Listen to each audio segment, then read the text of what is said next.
Ryan Rush here with John Trent. John, I have found as our kids are getting older that when we look back on the times we had, as much as I tried to be intentional as a dad and impart all the values that matter to us, a lot of the things our kids remember weren't those planned times. They were the more spontaneous moments that just took place. Have you found that to be true? Yeah, and boy, is that discouraging or what?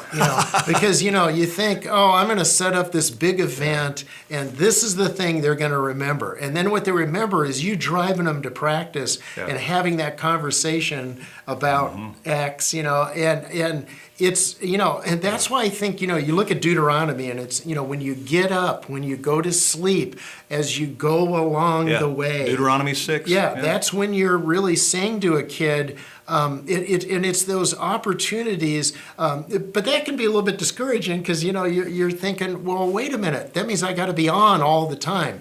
But that's not really the case. No, it's really not the case, because what you really need to do is respond all the time. Just be sensitive to the Spirit's leading, and there's those moments that you do, and you start to build in these routines you don't even realize that are making a huge impact. For example, when I dropped my kids off for school every day growing up, I got in this habit of saying, now just remember your job today. You only have one job today. You remember your job. And by, after 3,700 days, they were, okay, Dad, sure, change the world. That's all I need you to do today. Just change the world. And so they remember that later on. It didn't take, 15 seconds, but it just became this little part of our fun routine as they grew up. Those make a difference. Yeah, it is. We would do this thing where,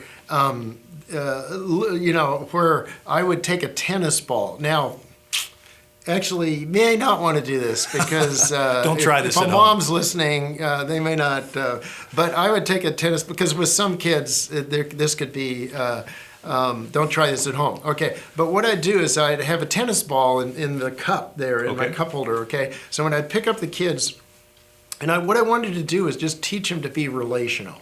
Because so many kids don't know how to ask questions. They clam up with adults, or they don't know how to, and I figured, man, our kids need to learn how to engage. So what I'd do is I'd toss the ball to, gently toss the ball to Laura or Carrie, whoever I picked up, and they're far enough apart, they're at different times, so they were almost never together. So whoever's in the front seat. So I'd toss them the ball, and then I'd ask them a question.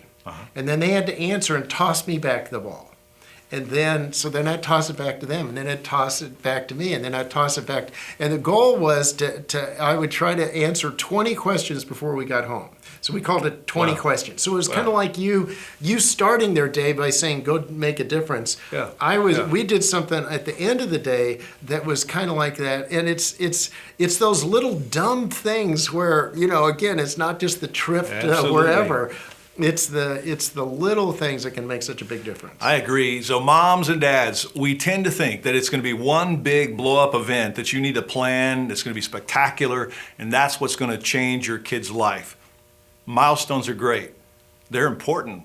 But it's probably going to be a string of some simple, everyday moments all through life that make the impact.